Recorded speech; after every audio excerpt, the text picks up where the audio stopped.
Hi, welcome to Let's Talk Sports podcast with me, Lucia. Today we are going to be talking about Dak's injury, Le'Veon Bell's moves, Russell Wilson doing MVP things, the Lakers win, and previewing Tom Brady versus Aaron Rodgers. First of all, let's talk about Dak Prescott's injury. This is why you should guarantee your money now. He had tons of time to sign a long-term deal. I don't know why he didn't. I know he was trying to bet on himself and nobody can predict the future.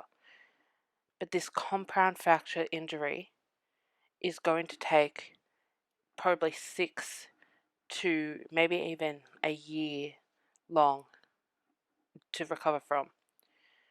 I am praying that he comes back and he is still so good and that he can actually get a max contract because he deserves it. He was never injured, was always available, and I keep on thinking, would Jerry Jones have let this happen to Tony Romo?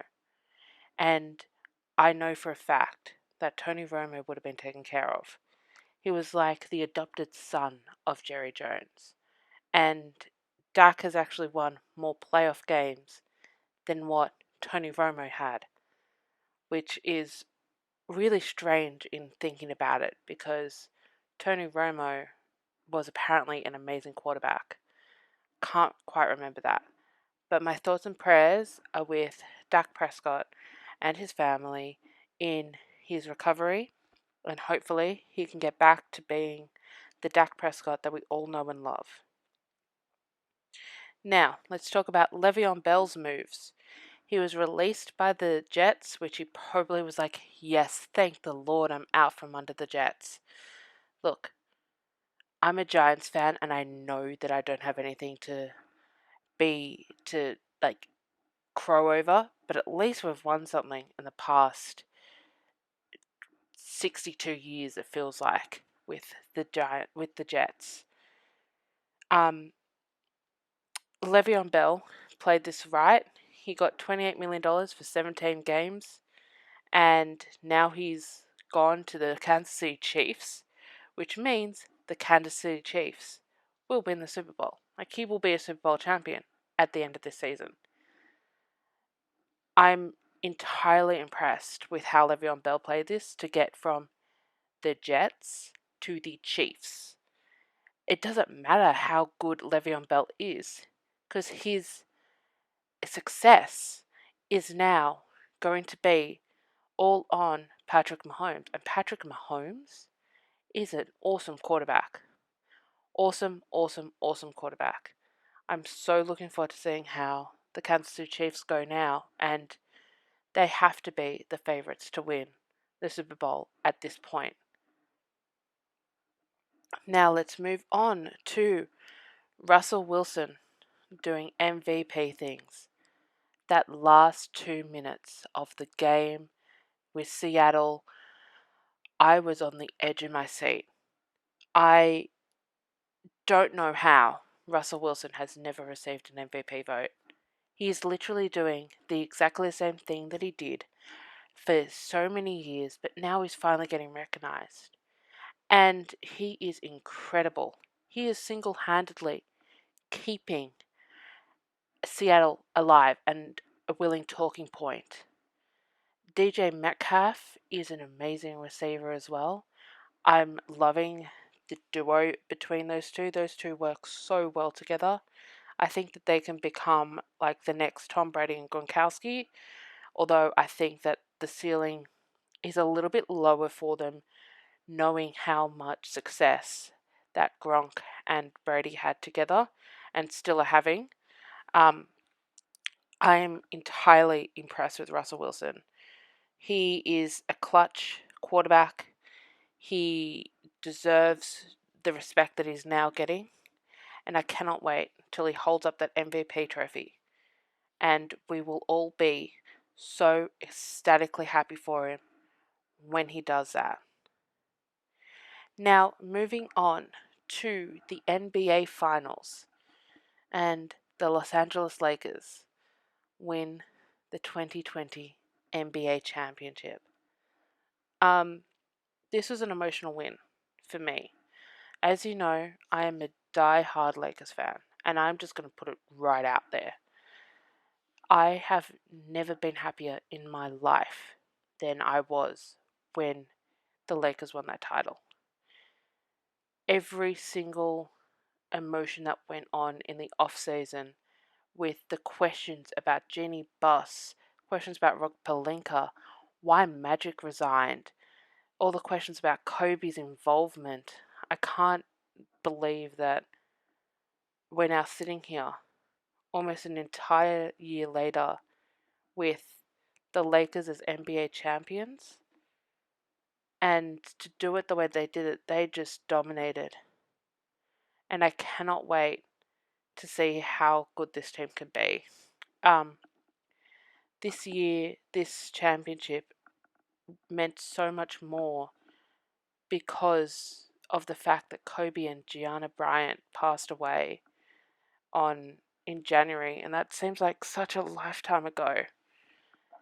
I don't understand how people don't quite realize how much Kobe actually meant to the organization.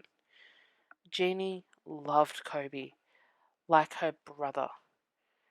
Kobe was like a member of the Buss family. Rob Pelinka lost his best friend and goddaughter.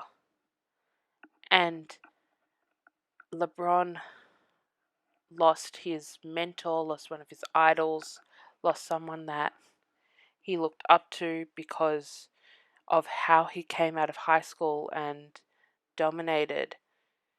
And this whole championship has made me realize how much I love my Lakers, how much the Lakers mean to me, and how much this championship that had eluded us for 10 years, and I know being a Lakers fan has given me so much joy over the years, but these past 10 years have been painful. The Lakers should never have let Kobe go out like that. And still to this day, the whole Steve Nash experiment just sucked. Yeah, I'm so proud of Dwight for coming back and winning his winning his first ring in his 15th year. He was so emotional, and he was like, don't ever give up on your dreams. He's a definite Hall of Famer. Can't believe, with everything that went on this year, we are the champions. And we've got more to come because AD is going to resign. Like, I'm not worried about that. I'm not worried about Rondo because I think he'll resign with us. I am worried about Dwight though. I want Dwight back. I definitely want Dwight back. But I'm glad that we got the championship. It's one of many. I feel like this is the start of a dynasty.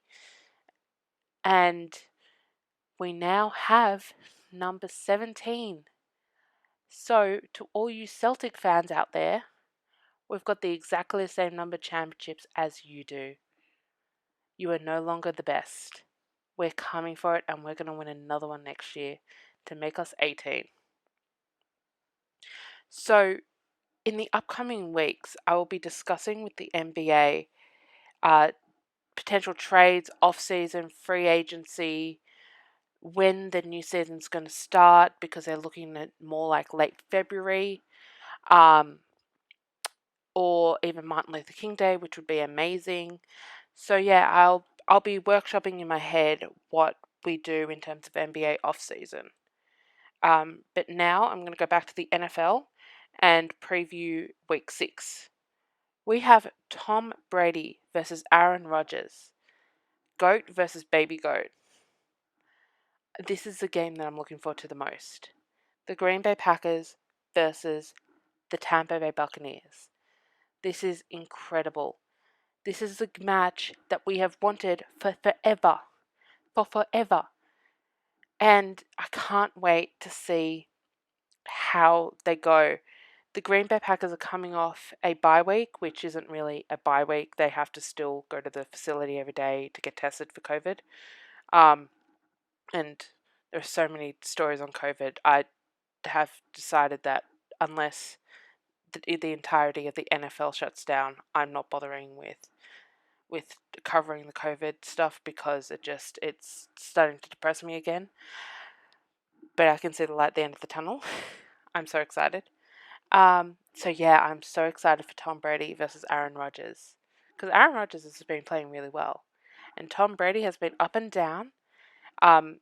They did lose to Chicago, which Nick Foles owns Tom Brady, just like Eli owned Tom Brady in Super Bowls.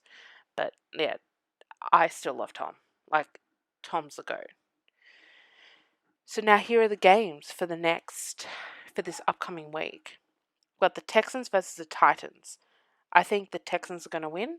They had a win last week after they fired their coach, which coach GM playmaker everything. So I'm going with the Texans. Then we've got the Eagles versus the Ravens. I'm going with the Ravens because anyone that decides to pick the Eagles is an idiot at this particular point.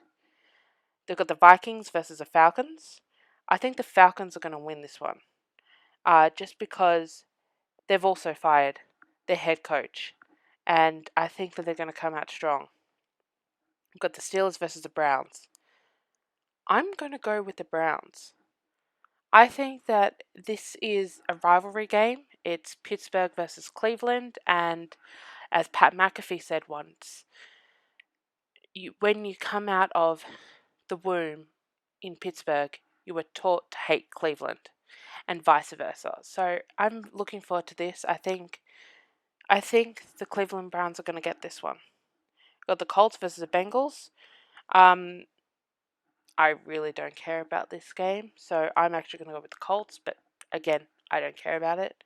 Got the Jags versus the Lions in the let's see how much we can suck bowl. We've got the Panthers versus the Bears. I'm actually going to go with the Bears because I do think that the Bears are going to the playoffs this year. I'm so looking forward to seeing how they go. We've got the Giants versus Washington, and again, this is a let's say who sucks bowl.